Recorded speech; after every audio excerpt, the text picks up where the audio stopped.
As crappy as these presentations are that I'm trying to make here, it still takes a surprising amount of effort. And I'm not really sure I can keep up a weekly schedule like I was hoping I could, but I do have one in the works right now, and it should be done fairly soon, hopefully. In the meantime, I'd like to maybe use the format of these shorts to expand upon some of these ideas maybe that I produce in these videos and ramble on a bit about specifics with the help potentially of the audience. So I've decided to make this first addendum about pathos argumentation from my last video. Being against emotional appeals automatically sets you up to be labeled as unempathetic or lacking compassion. So I want to talk for a minute about why that is not true. People can have emotional reactions about things that are simply false, based on a lack of understanding on their part.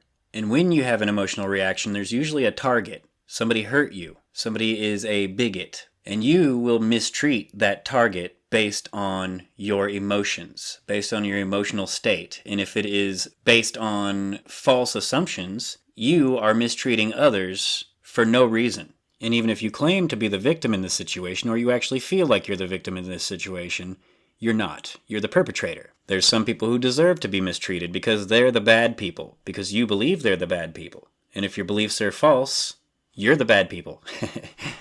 So it's still incumbent upon you to have good reasoning behind your behavior, behind your emotions. And pathos persuasion is not providing your reasoning, but just providing the emotional state.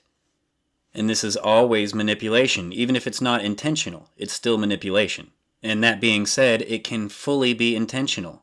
People can exploit the idea that they can get away with things because they pretend to be a victim, and sometimes people do exactly that.